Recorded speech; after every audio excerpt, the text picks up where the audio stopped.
March 12, 1968.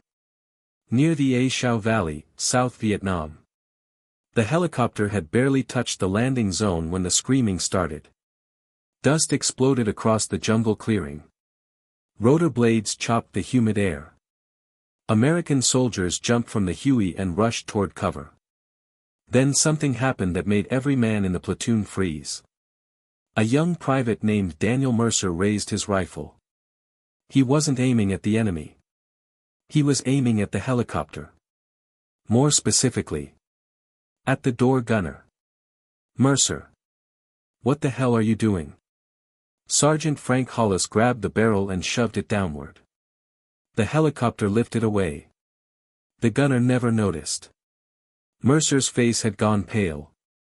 "He almost hit us," he whispered. Nobody answered. Because every man standing there had seen it. For a split second, a burst from the helicopter's machine gun had ripped across the edge of the landing zone. Not enough to kill anyone. But close enough. Dangerously close. The room stayed silent that night.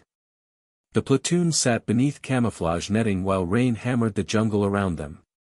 Someone finally spoke. "He wasn't shooting at us." "You sure?" "He was covering the tree line." Mercer shook his head. "No. He swept right across our position." Nobody knew what to think. Because every infantryman in Vietnam depended on helicopter door gunners. And feared them. The war moved differently in Vietnam. The enemy often hid only yards away. Jungles swallowed visibility. Ambushes erupted without warning. A helicopter arriving overhead could mean survival. Or disaster. Door gunners carried enormous responsibility. Most operated M60 machine guns mounted on either side of the aircraft. When troops entered hot landing zones, those guns poured thousands of rounds into suspected enemy positions. The goal was simple. Keep the enemy's heads down. Protect the soldiers below. But from the ground, things looked different. Especially when bullets snapped overhead. Corporal Eddie Ramirez remembered his first insertion. The helicopter had circled low. Both door gunners fired continuously. The noise was overwhelming. The jungle vanished beneath clouds of dust and smoke. Then a burst slammed into a tree less than 10 feet from his squad. Wood exploded everywhere. The gunner had missed the enemy. Barely. Nobody complained. Nobody reported it. Because they understood something uncomfortable. Those gunners were often firing while moving. While banking. While taking enemy fire. While trying to identify targets through smoke, trees, and chaos. Mistakes happened. And when mistakes happened, the people closest to the bullets were usually American soldiers. Months later, another incident shook an entire battalion. A Huey supporting an extraction came under heavy enemy fire. The pilot jerked the aircraft sideways. The door gunner continued firing. Several rounds struck dangerously close to a group of soldiers waiting below. One medic suffered wounds from fragments. Not enemy fragments. Friendly fragments. Nobody died. But word spread. Stories always spread. By the end of the week, soldiers across multiple units were sharing similar experiences. Near misses. Close calls. Bullets that seemed too close. Door gunners became both heroes and objects of fear. The contradiction confused everyone. Specialist Tom Keller summed it up best. "You want them shooting." He paused.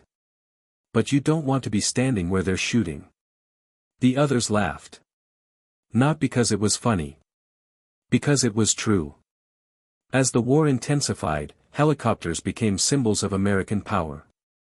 Hundreds crossed the skies every day. Delivering troops.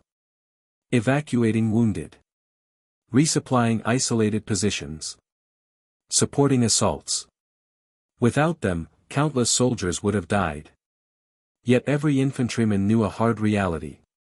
Machine gun fire from above wasn't precise. Not always. And once bullets started flying, nobody could completely control where every round landed. Captain Robert Jenkins learned that lesson during a firefight near Hugh. Enemy forces had pinned down 2 platoons. Helicopters arrived overhead. Door. Gunners immediately opened fire. The enemy attack weakened. American casualties dropped. The helicopters had helped save dozens of lives.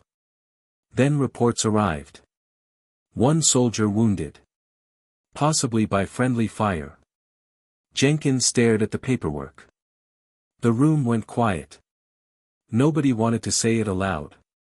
The same gunfire that had saved the platoon may also have injured one of its own men.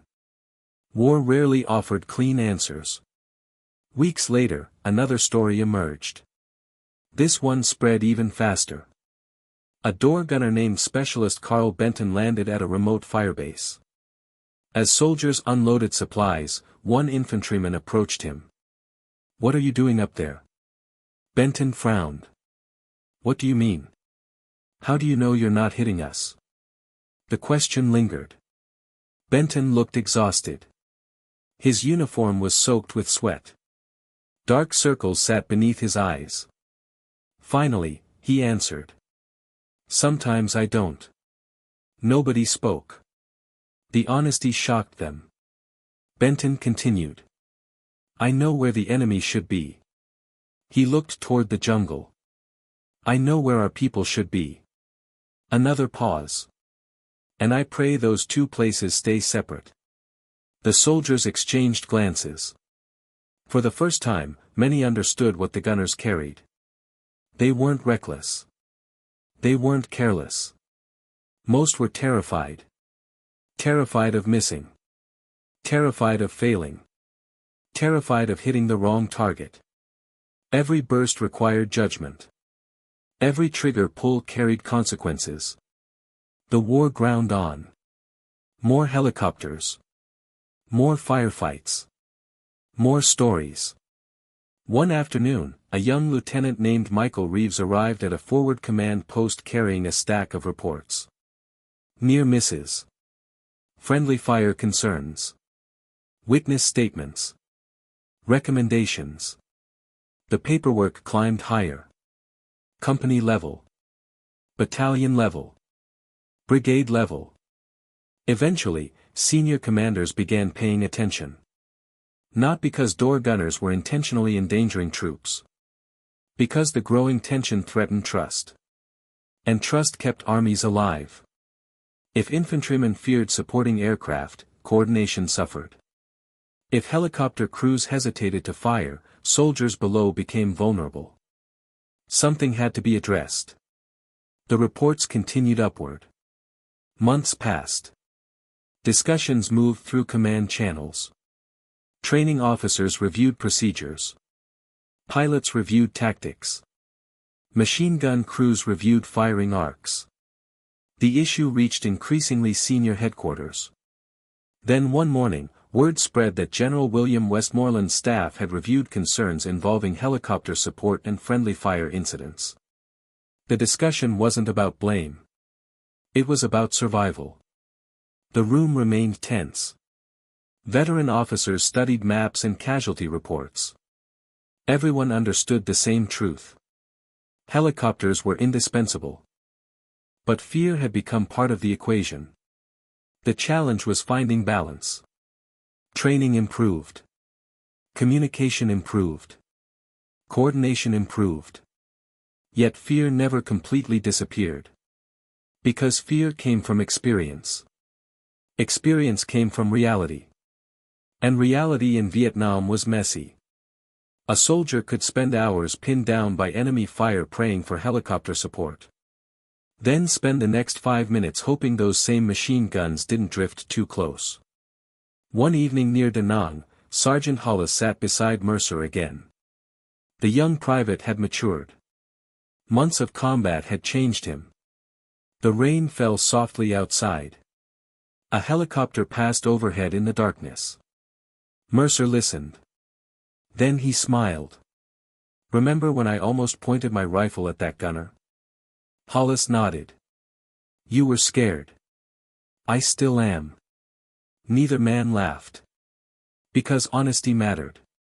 Finally Hollis spoke. We're all scared.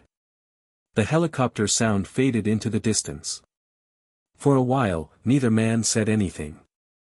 Then Mercer asked the question many soldiers quietly carried. Do you think they're scared too? Hollis looked toward the night sky. Probably more than we are. The answer stayed with Mercer. Years later, veterans would remember countless door gunners. Young men leaning into hurricane-force winds. Scanning jungles. Searching for enemies they could barely see.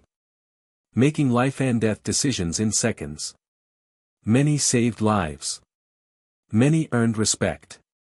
Some carried guilt for accidents they never forgot. The soldiers on the ground carried memories too.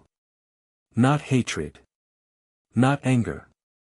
Something more complicated. Understanding. Because they eventually realized the fear wasn't really about the door gunners themselves. It was about war. War placed frightened young men in impossible situations. War demanded decisions without certainty. War forced people to trust one another even when mistakes could be fatal. The infantry trusted the helicopters. The helicopters trusted the infantry. Neither side was perfect. Both depended on each other. And somewhere above the jungles of Vietnam, beneath spinning rotor blades and clouds of dust, thousands of young Americans learned one of war's hardest lessons. Sometimes the people protecting you can also frighten you. Not because they're your enemy. But because they're human.